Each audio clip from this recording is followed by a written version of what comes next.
Welcome to the Underground, the Steel City Underground, the black and gold standard for Pittsburgh Steelers coverage. Now, here's your host, Joe Kuzma and Brian E. Roach. Hello, everyone, and welcome to another edition of the Steel City Underground podcast. My name is Joe Kuzma, joined here by my good colleague and pal of one, Mr. Brian E. Roach. Brian, what's going on, my friend? Oh, it's, just the day-to-day joy of watching the season of lies unfold.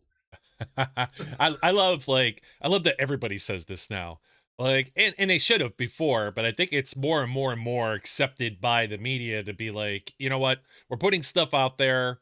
Some of this stuff is baloney, and we don't really know. But man, the transaction wires are just on fire right now. We're trying to hold off at least to see the free agent, or I should say the franchise tags, before we dug into some potential free agent targets, as the legal tampering period, which we said on the last show already was happening at the combine. We all know that.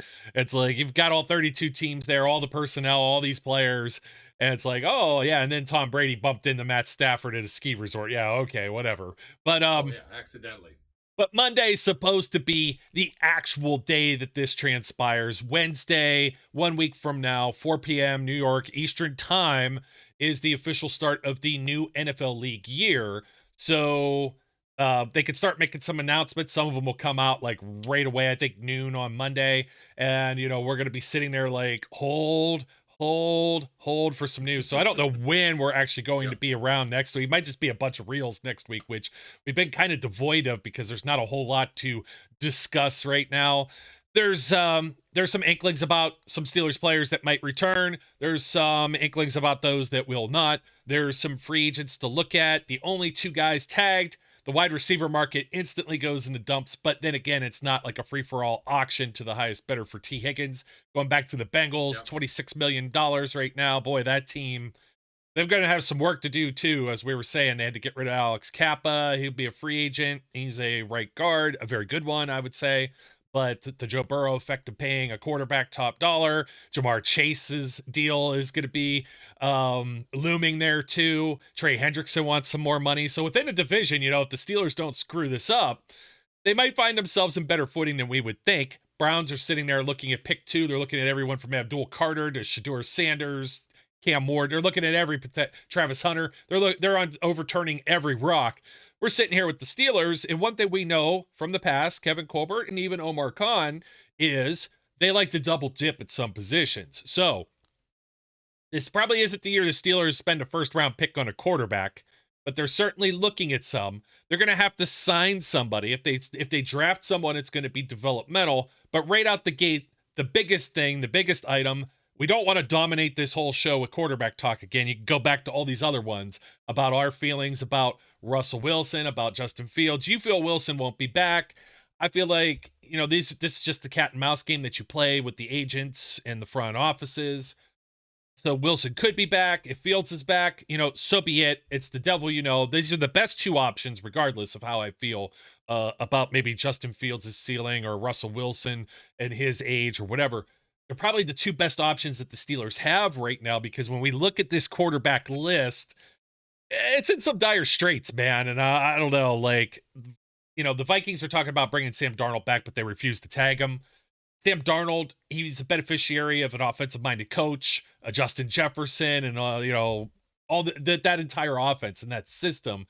I don't think that Sam Darnold, and we've seen it where he's been in other places. Somebody said, give him a pass on the Jets, and it's like, yeah, well, kind of hard to not give anybody a pass on the Jets. He did okay with the Panthers, but you bring him to Pittsburgh and you're going to pay him, let's say, $35 million. There's no guarantee for success there. I mean, I think that's just $35 million that's wasted when you could probably bring back.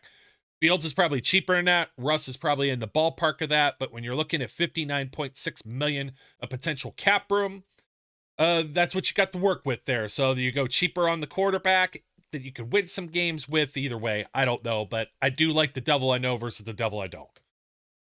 Yeah, I mean, I told you this before we went on air.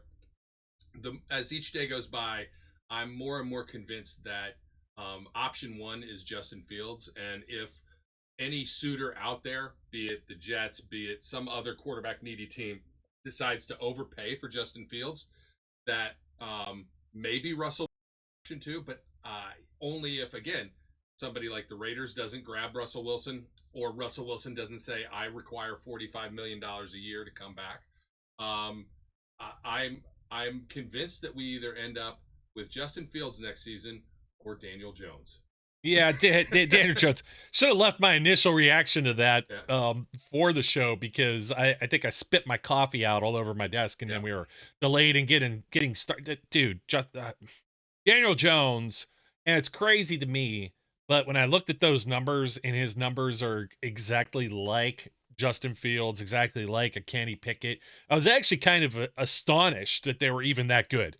But most people are like, this is one former first-round pick where nobody's like, oh, well, he ran for 1,000 yards in a season, or he had a Pro Bowl appearance, or Daniel Jones didn't he? He had a Pro Bowl appearance. Maybe somebody will defend it. I'm telling you, you and I both have had options to be in the Pro Bowl, so, you know. That's true, too. But I'll tell you what. The guy down the corner, he's made a Pro Bowl appearance. It will be very difficult for me to get excited about the 2025 Steelers season. I mean, I'll get behind anybody that's going to put on that black and gold jersey. Trust me.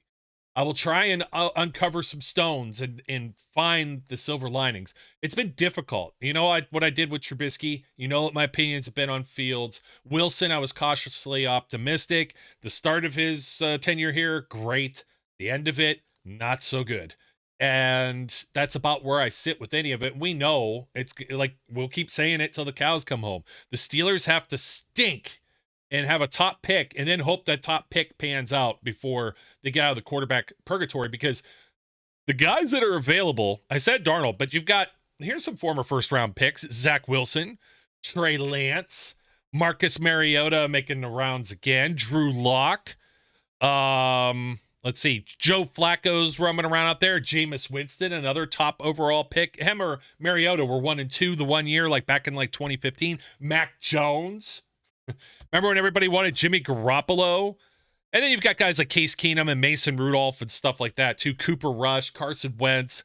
Like, there's just it's a really bad, like, group of free agent quarterbacks. That's why I never got to Daniel Jones in my article on SteelCityUnderground.com. He's so far down this list. It's not even funny. Like, when I finally got down there, you could always go with Tommy DeVito. I mean, I don't know. And you look at the draft, okay, yeah, they talked to Jackson Dart or some of these other guys. Those guys I think they're like all middle round picks. Those are not week 1 starters unless they're grossly like misscouted, you know? I don't see Jackson Dart as a week 1 starter. He may creep into the first round, again, because people overpay for quarterbacks, right? Correct. He had a nice combine. Don't get me wrong. He had a nice combine. It helped by the fact that, you know, not everybody else participated fully. Yeah. But, you know, so I guess the bottom line is they're not spending pick 21 on Jackson Dart, right? I mean, we've got talk out there in the world that they're going to spend pick 21 on Deion Sanders' kid, right? They're not going to. I just can't imagine them doing that. Regardless, I just don't see it. You know, Sanders' kid is an amazing athlete, player. He can do lots of great things. He's got a weak arm, right? Look at the way he underthrows his guys. He doesn't. Somebody wrote up a nice article on him, but look at him. You know, you'd have to know how to use him right. I just don't see it. I don't see it. I don't see them spending a first round pick but I do on a quarterback this year. But I do see them signing probably a younger veteran, you know, a la Justin Fields, a la Daniel Jones, and an older veteran to be a backup. Could be Mason Rudolph. Could be anybody, right? I would take Mason back in a heartbeat and think he would be able to do all right. My only problem is he comes into a different offensive coordinator than before. It's different now. It's what's going to matter is who does Arthur want, right? Mm-hmm. Who's the guy that's going to fit in what he's doing, right? Is that Justin Fields or Daniel Jones? Is it somebody else? I don't know, but that's going to be a big part of what they bring back.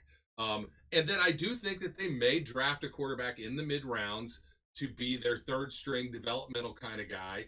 That maybe if they hit, and catch fire with this guy, they aren't looking for a quarterback in 2026. But I think the more than likely path is when the draft hits Pittsburgh, we're looking for a quarterback. And you know what? That fits within the NFL is rigged kind of category. It'd be a good storybook that, they take a first round pick when it's the setting is 2026 NFL draft in Pittsburgh. So there's all kinds of news floating around here. You'll be happy about the one. We'll get to it in a second. I was going to jump the running back before I get to wide receiver. And there's been a lot of buzz around. Jerry Dulac was reporting that maybe Najee Harris returns. I'm fine with that. Obviously the financials and some of what was floated around, it was like 3 years, 20 some million on the lower end, 20 some million, like 21, 22. I'm like, yeah, 6-7 million for him. Absolutely. That sounds good to me. They can maybe get Warren. They'll have Warren for another year. It'll tender him, as Omar Khan said. But an interesting name that popped out, Nick Chubb. And this is a guy that usually I'd say, oh man, you know what? No way. 29 years old, done, washed, coming off an injury. The injury 2 years ago that cost him most of last year. Browns offensive line was shambles. Browns offense, their whole team stunk last year. This is a guy that's bounced back from injury before. And if he doesn't break the bank, I mean, a 1-2 punch with him and Jaylen Warren, if you don't have Najee back, you could do worse, right? And really, the running backs that are available out there are what's that? I said maybe. Maybe. The running backs in the free agent market right here are a group of busted guys, older guys. Aaron Jones, Raheem Mostert. There's one at this list that I actually do like a lot that I think could be had for cheap. Jamal Williams. And the reason I say that is he was returning kicks for the Saints last year. He's 2 years removed. He was a little banged up last year, but not a lot. The Saints had the same problem. They stunk. They didn't have any quarterbacking. 2 years removed from running for 17 touchdowns in a Detroit Lions offense.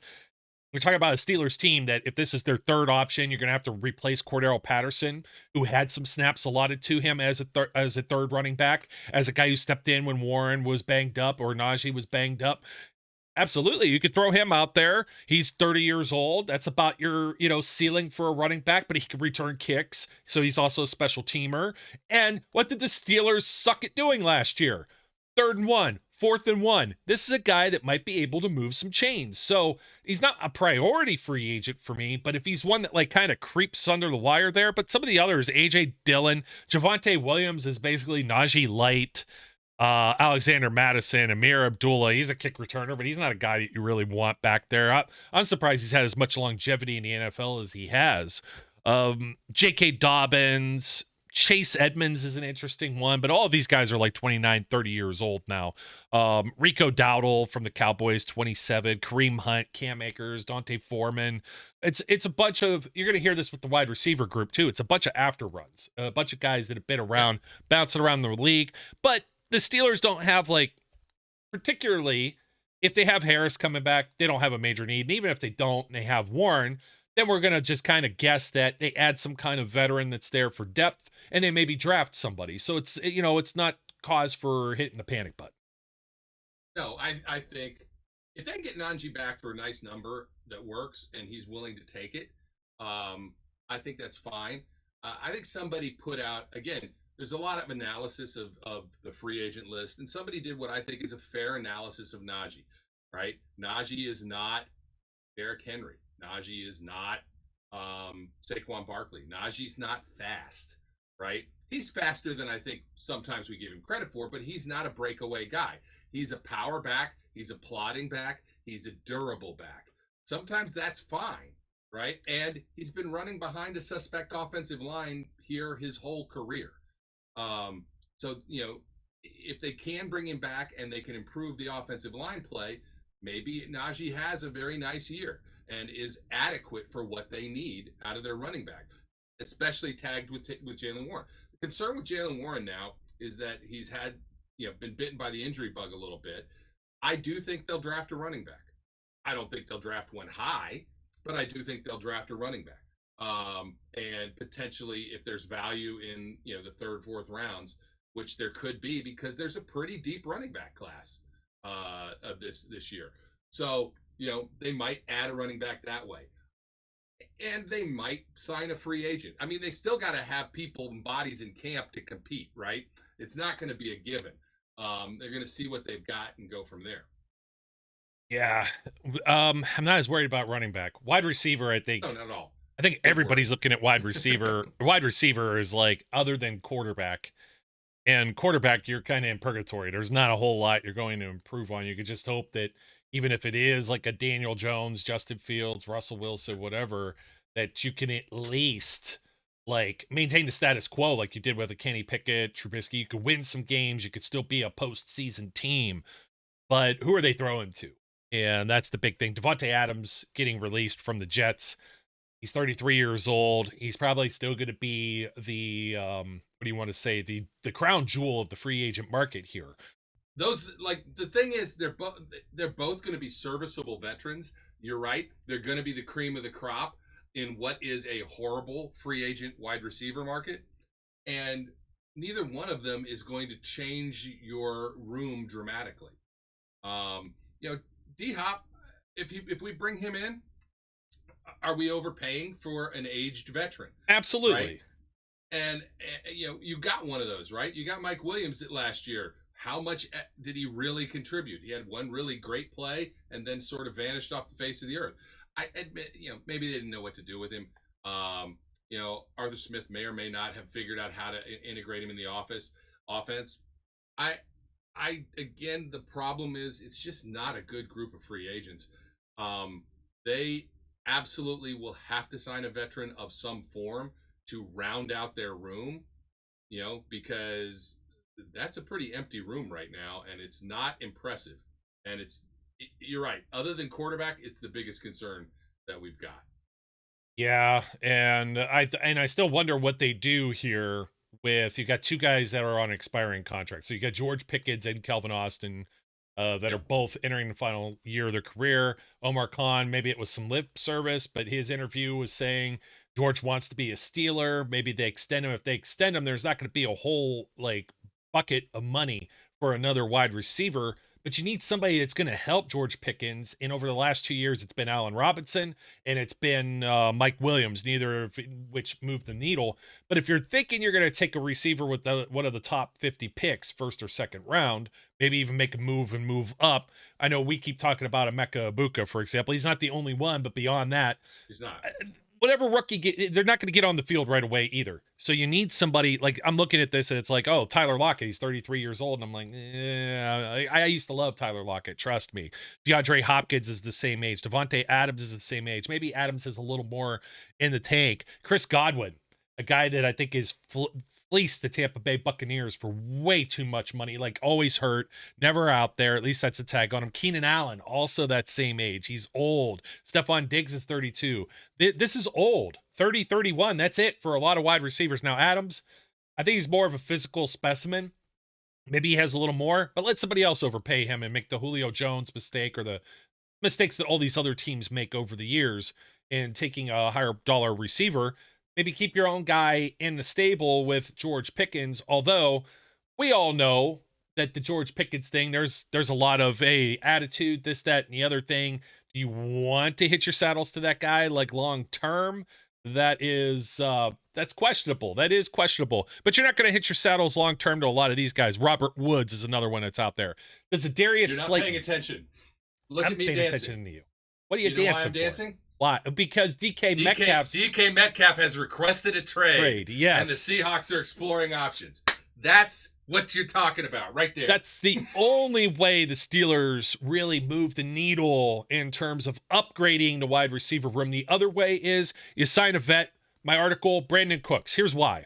Brandon Cooks, you could probably put him anywhere on the field. He's usually fairly healthy for the most part. He's performed everywhere he's gone.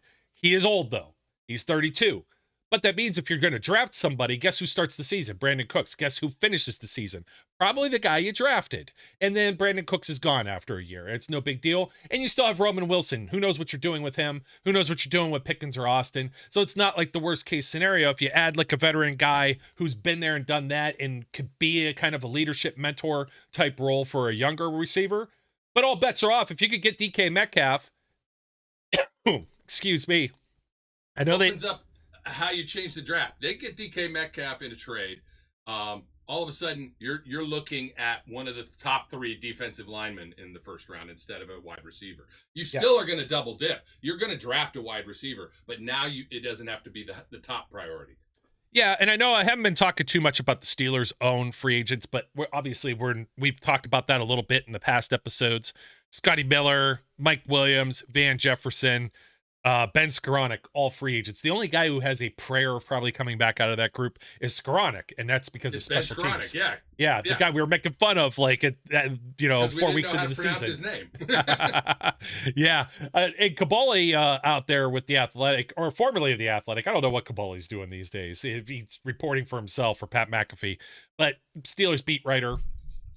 And he said, I'm surprised they didn't franchise tag Ben Skoranek. So total troll posting there. That is absolutely a troll posting. Tight end room. Well, let me go through a couple more wide receivers. I was looking like Nelson Aguilar. What I was starting to say as you were doing your little dance and distracting me, I was going to get around to a trade. I was talking free agents. I don't care. Just came across my wire, so yes, I was like happy. I saw it before you did, and it wasn't much more before you did, but I was holding that. I had that ace up my sleeve here. I'll tell you what, man. I said no, Chris Godwin. Amari Cooper is another guy I would maybe kick the tires on. He's 31. It's somebody, you know what I mean? And Amari's he's put up stuff. He's polished. He's performed anywhere he's been. I know Hopkins has too, but when you look at the rest of this class and who's going to get overpaid, I don't see Brandon Cooks or Amari Cooper being guys that are overpaid. Albeit, Here's what I'll say about Amari Cooper. Probably $10 million a year at least, though, even for these guys, though. That's the thing. Here's what I'm going to say about Amari Cooper and the other two. They went to teams last year.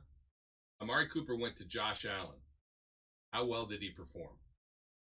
One of the top quarterbacks. Middle of the year, though. I really I struggle with that. I get it's hard. I get it's hard to integrate, but and the thing is, if you still got it though, you find a way. I just believe that, right? I get it. These are aging veterans that are being brought in through trade to try and bulk things up.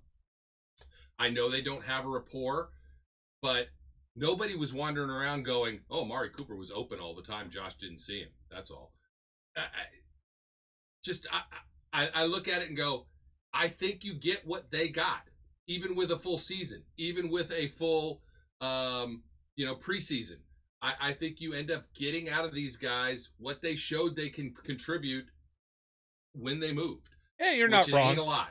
I'm not trying to just stick with, well, you signed Cooper, you're done, everything's fixed either. My whole thing with anybody on this list is you sign this guy and somebody else has got to come along. Like, you're not looking for Jalen Reagor or Paris Campbell or Mecole Hardman, or here's another one that was in the trade speculation last year. Darius Slayton does nothing for me, man.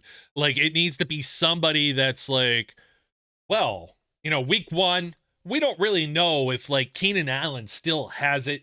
If he could take the top off, you got to defend. You could probably win a few games just by that until you find out this guy's a decoy. He doesn't have it anymore, and just leave him one-on-one with like our fourth corner or something on the depth chart, right? So you don't know that. You don't have the film on him just yet, and it's somebody that's a veteran that might help the young guy. That's the way I'm approaching this entire thing. Darius Slayton doesn't do that for me. If you add him, it's just another body like a Roman Wilson or Calvin Austin for me. Maybe just like a tinge above that, just a little nudge above that, but he's not another George Pickens that might have like an unknown ceiling to him.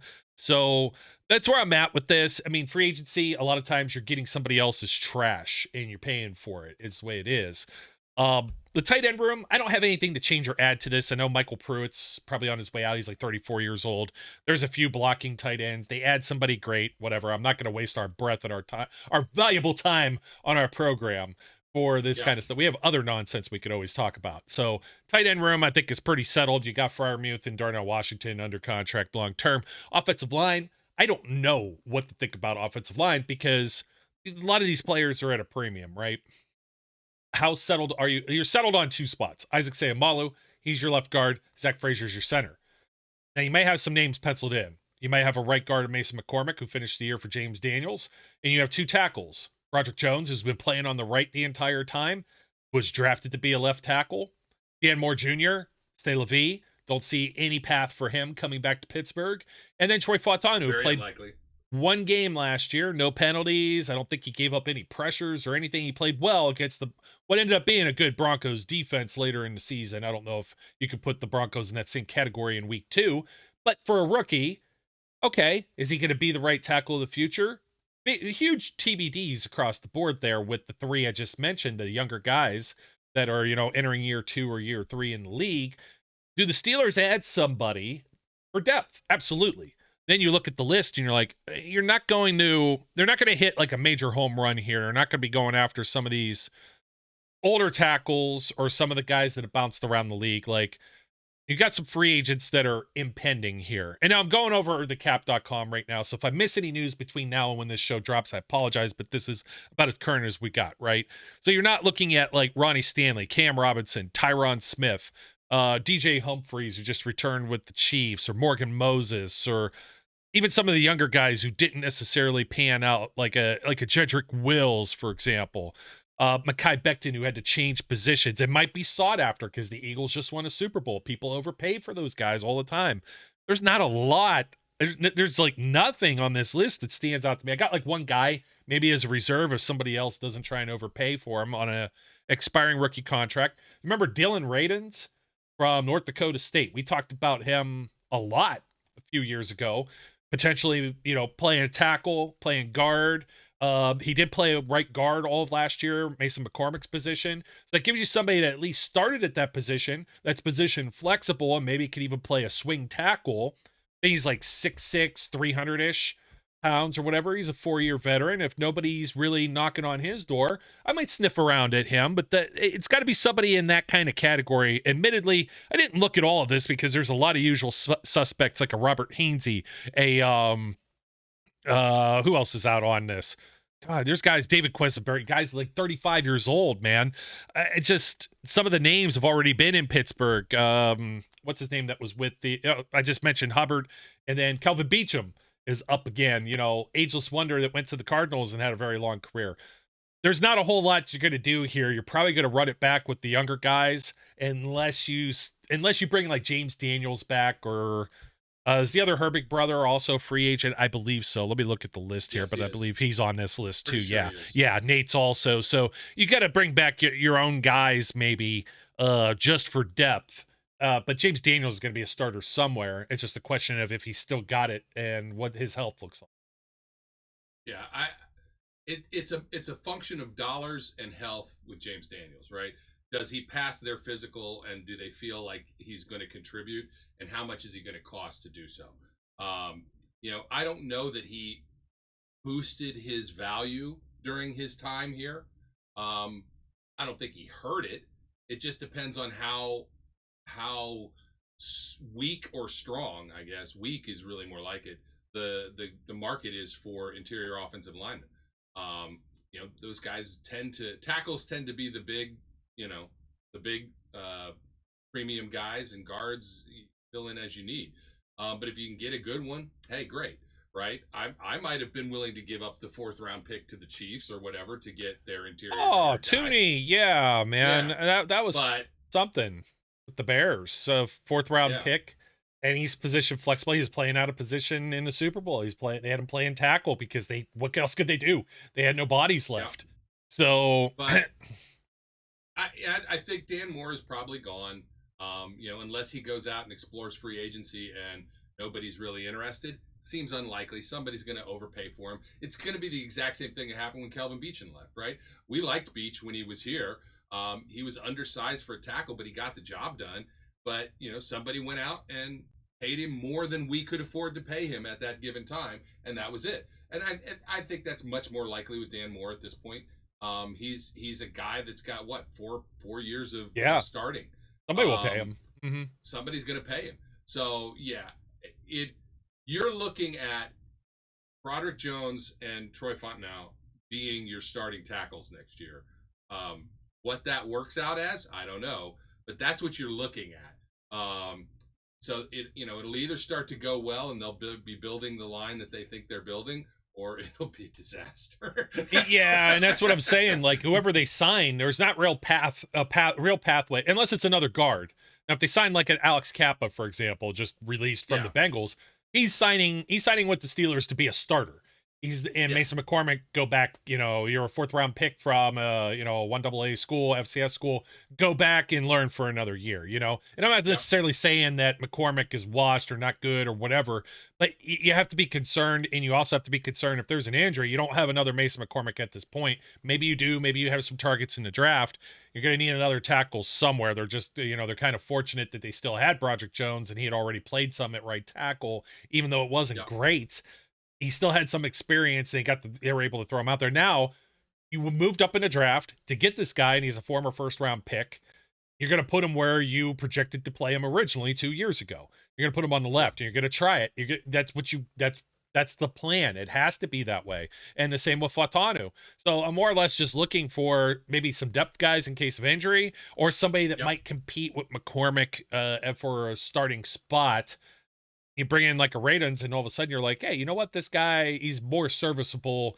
He's doing better than McCormick. Then it's like, well, now we have McCormick that can play the swing and be the depth, and he has some starting experience. Not the end of the world. Doesn't mean he's not the future. Just, you have some options there. So, but boy, it is like really a bunch of question marks, because if Jones and Fatanu go out there and stink it up the same way, one of the two at least, they have to strike gold with. And if they do, great. Then you got 3, maybe 4 of the positions, even if McCormick or whoever else might be there. Then you got 4 of the 5. And now you can kind of help with Broderick Jones out if he's the weak link. And you could, bring a tight end over or an extra lineman in these different packages and do some different things that maybe he's not as exposed. But right now, when you have like 2 or 3 guys that are exposed, the whole line's exposed. And then the quarterbacks look the way they did most of the last season, running for their lives. So... that's where I'm at. They should add somebody to the offensive line. I don't see them necessarily doing it in the draft like they had been. It'll probably be like a middle or later round guy, and you could get guards there, obviously, too. Yeah. So where you want to go, my friend, is you need some help for the grown ass man. Yeah. That's absolutely right. I'm not sure that there's a whole lot to be seen. I mean, the free agency kind of sucks this year, man. It is the same thing you said last show, right? If you can make a trade with the Commanders for whoever that guy was that you were talking about. Allen. Oh, Jonathan Allen. I keep thinking there's 2 Josh Allens floating around in the NFL. Yes. And then Jared Allen, the timeless guy from the Vikings. Jonathan Allen. Yes. If you can get a trade that's a low round pick and you can get value for that, you do that in a heartbeat, right? You make that. But if you're trying to look for even depth in the free agent market for defensive line, I don't think you're finding it, honestly. It's just weak. No, it's very weak. I mean, you got Javon Hargrave, who's 32. I'd welcome him back with open arms, but not at 20 some million a year. Is a little rich at his age. I know the 49ers might want him back. Maybe he wants to be a fit there. I should go back to James Daniels for a second too. Somebody was saying somewhere along the lines, I was reading something where maybe he doesn't want to return, or there might not be. Never say never. When he's sitting out there past next Friday and it goes into the following weekend and there's not a lot of feelers for his services, never say never with that stuff. Never say never. Nope, I will not slam the door shut. But defensive line, they could use some help. Larry Ogunjobi, serviceable, can be upgraded. He's approaching 30 years of age. And Cam Hayward, 35 or whatever he is, how much longer is Cam Hayward going to be ageless and playing? Keanu Benton's the other guy that's there. And then you have not a whole lot of everything else. I know, like Montravius Adams, whatever. Isaiah Loudermilk is a free agent. You bring him back he's like Chris Wormley. You bring him back on a 1 year just so you have somebody that can play special teams that knows the system isn't starting from scratch. But there's a lot of usual suspects. There's a lot of guys that are hitting their 30s, like a Sheldon Rankins, a BJ Hill, former Bengals there. Yeah, there's some like John Kaminsky, Solomon Thomas's, Jerry Tillery. I mean, and Linval Joseph, who's been around forever, 37 years old. There aren't a lot of, prize guys to just go out there, sign, right? It's some of these guys may even be headed towards retirement, is what I should say. So that's looking like a draft item more than anything, unless, there's a trade or something like you say, or by perchance Hargrave, who's the headliner of all of this. There's probably several teams that are still going to be sniffing around from him if he doesn't return to Absolutely. San Francisco. It's about that with Javon. It's about the dollars. It's the same thing. We didn't want Javon Hargrave to leave ever, because we liked what we saw in him, and he just they kind of had him playing out of position. It wasn't what he and he transitions and has had a very nice career. But yeah, they're in a position where it's either trade or you look at Larry O. Look, I like Larry O, but to say Larry O has overperformed his contract is not true. He's probably underperformed his contract. He is a walking injury, not because he misses games, but he plays the entire season hurt. Yeah, which means he's not 100%. You're not getting his full potential. And at some point, that's a guy that at some point, is the pain worth it, right? Like, I'm playing through pain every game. I don't know. Maybe he retires. Maybe he wants to go hit the last team in the NFC or the AFC North that he hasn't played for. Bengals, or wait, who was with the Bengals? Who didn't he play for? The Ravens. I guess the Ravens. Yeah. That finalizes all of them. Then he's played for the entire AFC North. I don't know. And I'm not trying to kick Larry O out the door, but no, that's the guy right now that you have to look and say, the way Cam has played, the way Cam played last year, you have to assume he's going to maintain that level at least for another year. You have to hope, I should say. But you're not going to draft a guy and go, you're taking Cam's spot, at least not this year. But you could be drafting a guy and go, you're going to take Larry O's spot. That's very possible. Or even sign, because they'd save $7 million if Larry Ogunjobi gets released. He's got like the 7th highest paid cap hit among all of the Steelers, so he's a top 10 contract on the team. It's certainly something to think about when the guys ahead of him are TJ Watt, who's going to be looking for an extension entering the last year of his contract, Minka, Cam, Alex Highsmith, Patrick Queen, and Pat Freiermuth. That's something to think about there when in terms of dollars and cents, and when you might be wanting to also throw some money at George Pickens. Again, $59.6 million. That's a nice chunk of change, but if you give 40 of it to Russell Wilson this year, for example, it's all gone. You got like 20 million, and then you might have to make some other moves. So if you do make a trade and you bring in DK Metcalf, who I think is owed, I think he's like 18 million right now, and a final year of his contract with Seattle. They want an extension. You can't do both of those deals, Pickens and Metcalf, and then you don't have any money. And then going into next year, and depending on how long you sign a quarterback for. So that might be the kind of transaction. It's not necessary. You're comfortable with where you are, but keeping your eye on the future as well, and maybe opening yourself up to what's our likely draft targets. If we need wide receiver and cornerback, I'm not going to be able to sniff a week one starting defensive lineman, or even a guy that might be rotational. It might be another Isaiah Loudermilk. Or you might have to kick the can another year. You keep Larry Ogunjobi, or you make that trade for Allen, and then the money, flies out the door. So, you know what? Even Hargrave, I got to mention it again. It was like it wasn't even an either or. Like when we were talking about Kelvin Beachum, it was bring back Ramon Foster or bring back Kelvin Beachum, and they had Alejandro Villanueva, mountain of a man, that was capable of stepping in and being, Beachum's replacement. As is the case, they already had Stephon Tuitt, and Hargrave was playing in place of either his injury or Cam's. I can't remember, maybe one or both at that point. Yeah. And that's how he got most of his playing time, and he really balled out and earned himself a huge contract, then really balled out with the Eagles and earned another contract with the Niners, and now he's a household name. So I'm not necessarily saying it's somebody I would welcome back, not necessarily saying that they're going to be able to lure him back necessarily. The linebackers, I'm not mentioning the edge guys. I think they're pretty good there. I didn't even think of edge. I love linebacker altogether.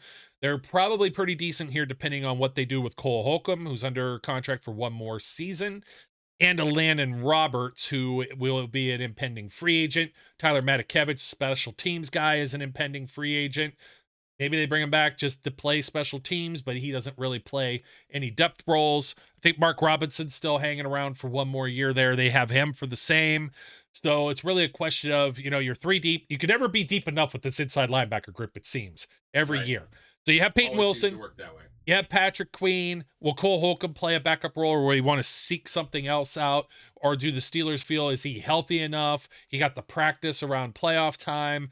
We don't know. Those are the unknowns. If he goes, then you have nobody under contract, and then you got to go starting to look for somebody. And man, it's another list of guys that are like in their, early to mid 30s, and a bunch of younger guys that, like Devin White, who came out with Devin Bush, that has just went, pew, right, just blow them on up. Raekwon McMillan, guys like that are just like, they're not very exciting. If you have them as a backup, great, but you don't really want to see them out there and play. So it almost makes me feel like if they feel that Holcomb is all right and the dollar figures don't bother them, or they don't do some kind of redo on his contract, bring him back. He's a green dot type guy. You need these guys because of the way the Steelers are. I don't see a whole lot of names that are out there. The Colts released EJ Speed. That was somebody that I put in the article that I had written up for the website. Played in a 4-3, but he's a guy that could at least be like a coverage down, a passing down linebacker. So in a 3-4, that is. So they could move him to inside should they need to.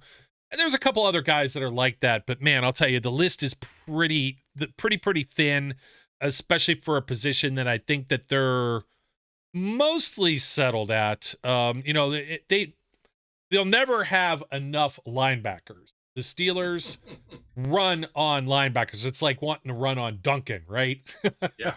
They run on linebackers. So they could add somebody, but I'm not out here looking at like 35-year-old Levante David or who else is around here? It's been playing forever. Well, there's Jerome Baker, but he's probably still looking to start. He's 29. Bobby Wagner, 35 years old. Isaiah Simmons, 27, but probably looking to start somewhere. So Kaiser White, 29, probably looking to start somewhere. Zach Bond should go back to Philadelphia. Maybe they'll let him sniff around. Robert Spillane, does he fit? They didn't keep him around the first time around. He did well with the Raiders, but man, he had a lot of opportunities to play defense too. Yeah, he did. They were on the field a lot. But you see names like Willie Gay, who we liked before. He's 27 with the Saints, but it's like Willie Gay. He's, his agent's looking at it and they're like, they signed Patrick Queen. They have a guy they drafted that had a first round grade in Peyton Wilson. You're not going to get a chance to play here. And then you've got guys like, Malik Harrison's another one, that was thought of more highly coming out of the draft. When the Steelers were really inside linebacker starved, it was like, oh, Malik Harrison could be like a guy like that. Devin White could be a guy like that. Devin Bush could be a guy like that. None of them worked. And that's what half of this list is. It's either guys that are like 34, 35 years old, or guys that are, just have never made it. I don't. Every year, I expect them to draft a linebacker. So somewhere in the draft, they will draft a linebacker. If they don't, I will be shocked and my jaw will drop to the floor. But I don't see them making a lot of moves at that position in free agency in any way, shape, or form. Right? Be it trade or free agency. Yeah, they might sign somebody for depth, but that's about it. I just can't see it being more than. Yeah, well, move to the secondary. Steelers, they're probably they may or may not need a slot corner. Mike Hilton's going to be out there on the market now, too. I think his pride would never allow him to come back to Pittsburgh.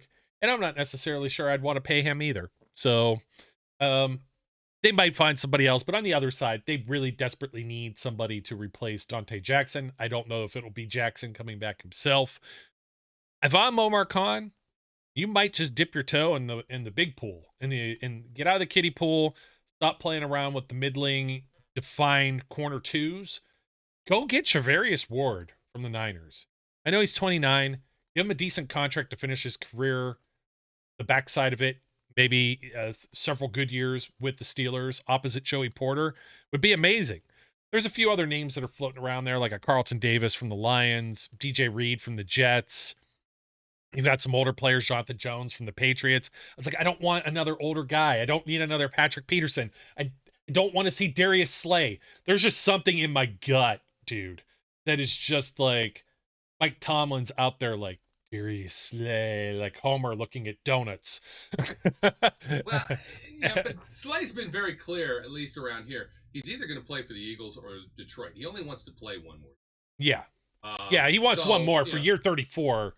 He wants one Yeah. more season. He feels he's got He one more wants left. one more season, and he only really wants to play for the teams he's played for, either Detroit or Philly. So I don't see that happening, and it doesn't matter how much Tomlin salivates. I don't know that he is right. You know what I mean? It's like somebody that's an old tread, veteran. It's like, let's bring this guy. Let's go get Stephon Gilmore. I think he's like 35 now. It's like, finally, after several years of all the clickbait out there, it's like Stephon Gilmore will be a Steeler. Now he finally is, and he's got a wheelchair or a walker. Yeah, he's no good. I mean, I know we're not really talking about the draft, but in my view, 1A and 1B are wide receiver and defensive line in the draft.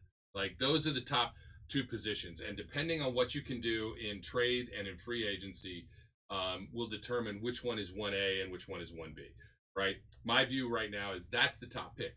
But here's the caveat. Let's say that they flip and they get somebody via trade. Let's say they get a DK Metcalf or they get a Jonathan Allen, right? All of a sudden, I think cornerback comes into the first round again. And you see if you can get a guy that you can grow with Joey Porter that is a true, number one type young guy. I agree with you. I think they have a need, whether it's Dante Jackson, whether it's getting, as you said, out of the kiddie pool and looking at some of the top free agents that are available and going ahead and spending the money on it. They got to make a move there because it's been their secondary has been questionable. Yeah. I mean, there's some veteran players they could get by with if they still think that they could develop Corey Trice. We saw, for all the lip service you get from Omar Khan, there was something in the tea leaves about him saying, Corey Trice is inexperienced and hasn't been healthy. And that means they don't trust him, is what I'm reading into those comments. So if you don't trust a guy, you're probably looking at another veteran. If you want somebody that's on the same level of like a Jackson, well, there's Adoree Jackson's out there. Asante Samuel Jr.'s out there. So there's some names, and there's plenty of them. They'll add somebody. I'm not outside of. They don't have a choice. And outside of Ward, there isn't anybody that I think makes the big splash in that pool, though. Is what I'm saying. Like James Bradbury being released. Like the Eagles cleaned the house because they went and they got a bunch of studs in the draft. I hate them. I hate their whole front office because it's just like with them and the Ravens, it always seems like, you're the kid in the candy store and then the rich kid's dad comes in and buys all the candy that you wanted. And you're like just sitting there like, well, I guess I'll get this dad's root beer or something, like whatever's left over. So that's the way I look at it. Demonte Casey, also free agent, but only reserve safety. I think they're good with Deshaun Elliott. He signed for 2 years last year. Minka, the other safety. So it's really that boundary corner. And look, I'm going to say this. The same thing is true of the Ravens, and the same thing is true of the Eagles. They've done a great job of managing their draft and their capital, but they have both benefited from having a Super Bowl caliber team that eventually stunk for 1 year, right? So that they had a team that was really good, and they got to draft really high again with no good reason for being able to. Yeah, I know, man. The Steelers are never in that position. We draft in the middle of the Bengals too. The Bengals were the worst, got Joe Burrow. He gets hurt his rookie year, and then they're able to get Jamar Chase. It's the same kind of stuff. Yeah, right. It's screwed up their defense, and I'm not putting them in the same deal, right? They had the same gifts, yes, but they didn't do as good a job. Okay. Yes. And I was talking. There's a guy, he works at the diner down near where I go sometimes for dinner. He's a big Eagles fan, and he's like, we got another 2 years before all of a sudden the 2 Georgia D linemen want to get buku bucks, right? And all of a sudden they can't keep everybody anymore. But they got a window because they got young and they got really good guys in the draft, and they did a great job. But they have a very limited window, and those pieces are going to start to go by the side because people are going to leave for free agency. But that's the thing, is the Steelers simply we aren't drafting in the top 10. Yeah, never. And they haven't had a top pick overall since Terry Bradshaw. So, I mean, go back. What year was Bradshaw? No, Joe Green was 69. Bradshaw was 70? 1970. 71? Or 71. Yeah, he was one of the two. Well, back to the Steelers. We don't have a whole lot of guys where they're saying, oh man, they'd absolutely need to bring this guy back out of the free agency list. Like there's Cam Sutton, there's James Pierre. I said DeMonte Casey, Dante Jackson, and then CJ Henderson and Zion Gilbert, guys that never like sniffed any playing time. They're all gone, I think, unless somebody comes back really cheap as depth. What the other safety? What was his name? DeMonte Casey. Can't remember. No, the other one that was our starting. Is he still under contract? Yeah, Elliott. Elliott was signed for 2 years. Okay, good. Then we don't have to worry because that if he was a free agent, then he's the one I wanted to bring back. Well, absolutely. So you don't have a whole lot to worry about with you got Deshaun Elliott there now, longer term. Locker room leader and a guy, like we said, he wears 25, so he reminds you of Ryan Clark in many ways. Yeah. I think he's just a great fit for the team. They didn't do a whole lot. They were trying. They didn't do a whole lot with that multiple safety thing. They brought Terrell Edmonds back to try and do it. They didn't use Casey a whole lot. I don't know if that's out the window, if that was part of their game plan and the personnel just didn't work for them. Elliott was hurt a little bit. This team went through safety something terrible. I mean, they brought Eric Rowe back in just to be on the practice squad too, but they went through safeties like something terrible, 5 or 6 deep by the time they went to the playoff game at Buffalo the year before with Mason Rudolph as the quarterback. It wouldn't hurt them to have a little bit of, depth there, but they had been trying for so long to get somebody next to Minka. Keanu Neal was one of those guys too, just kind of declared his retirement. Special teams, I don't have anything to mention for special teams. Cameron Johnston, he's talking about he's out there moving around and active, so he's going to be healthy. If they want to bring back Corliss Waitman for a competition or depth or whatever to camp, by all means, see if he's available, do so. Boswell's safe where he is. Long snapper, Christian Kuntz, good where he is. And maybe they get somebody that's a kicker punt returner. Probably going to have to be a running back or a wide receiver. They get signed. It's going to be one of those signings like a Quez Watkins last year where people were like, huh? That doesn't really do a whole lot. And I remember that one. And I was just like, yeah, just hold your horses. Some of these, it's like everybody was talking about, well, with tight end, Donald Parham could probably be. He's a big dude. And they signed him because he was, already terminated contract. He didn't have to wait for this tampering period or whatever. Big dude.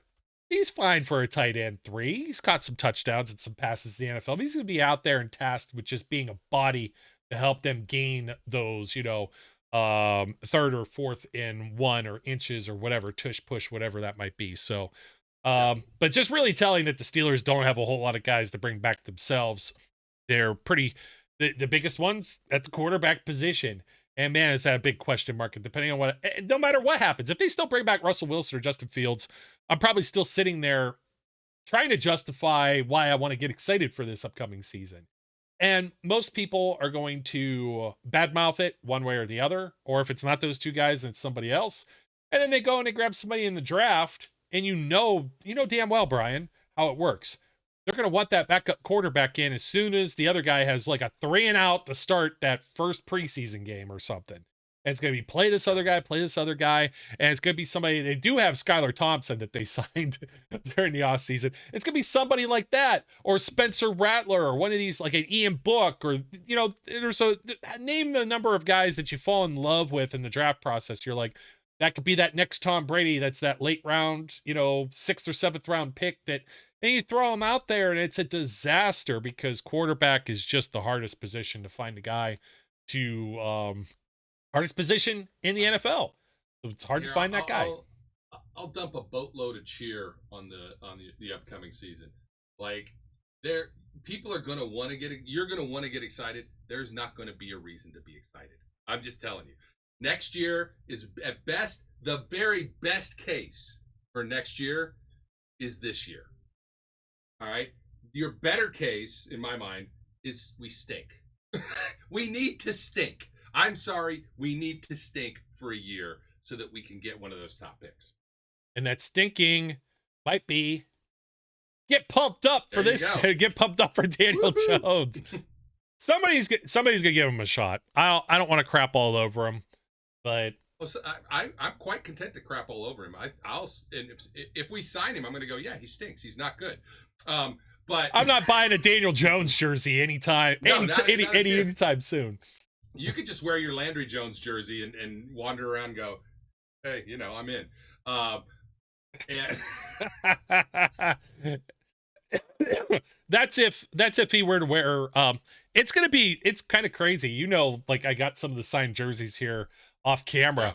I have got 2 number 3s. I've got a Landry Jones sign. I got the Jeff Reed sign that you actually sent me. And if I ended up with Russell Wilson's sign, that'll be 3 number 3 jerseys. I only have 6 up there right now. So 3 of the 7 would be number 3. Why not Daniel Jones? But he was wearing 8, which didn't they give 8 to the punter? So to Waitman or whatever. Yeah. That was the old Kenny Pickett number. So 8 might be available, but I won't be running out there on, and I got a Fanatic story too, but that'll be for another day. And it wasn't through NFL Shop, but boy, are they the worst service ever. Why do they run everyone's merch and stores and shops and everything else? Nothing like being forced to pay for next day shipping and get something a week later. And then they complain about, a strong breeze came through, so it's delayed for 3 days. It's like, but that's a whole other story for a whole other off-air type thing. Thank you, my friend, for joining me once again. A nice, healthy conversation. Go for DK Metcalf. Go get DK Metcalf. Do it, Con. Go get DK. Do it. Get Jonathan Allen. Get those 2, and then you can do whatever you want in the first round. Tell you what, that'd be a lot of money. I'll tell you what. So, Max Crosby just signed I'm looking at the the wire here. So the Steelers are going to want to do something with TJ Watt sooner than later, because Max Crosby just got a 3-year, $106.5 million extension with $91.5 million guaranteed. So TJ is going to require more than that. And Myles Garrett, he's not interested in talking with the Browns at all. But I imagine if they throw enough money at him, then that'll be the all of a sudden the door cracks open when you hit that 200 million number, right? yeah. By the way, Alex Kappa to the Raiders. Alex Kappa to the Raiders too, because he was already released and could go sign with somebody. I wasn't necessarily saying go get Alex Kappa, but if it was somebody, there's a few veteran guards. Guards kind of grow on trees a little more. Tackles do not. So just some housekeeping here at the end for our 2%ers. Thank you for joining us once again. If you haven't already, 2%ers are the people that are still here watching all the way to the end. If you like what you saw, like what you heard, please like, comment, subscribe, leave a rating or review wherever you're watching or listening from. Watching on YouTube, next day on Spotify. That'll do it for us today. My name's Joe. Once again, the man, Mr. Brian E. Roach. Next week, free agency, real news, no more lies. We're going to get down to it. We're going to see what Omar Khan does with his nearly $60 million, and we're going to find out if the Steelers have themselves a quarterback. Until then, we encourage everyone out there to, until next time, we encourage everyone out there to be safe, be good, and we'll catch you later.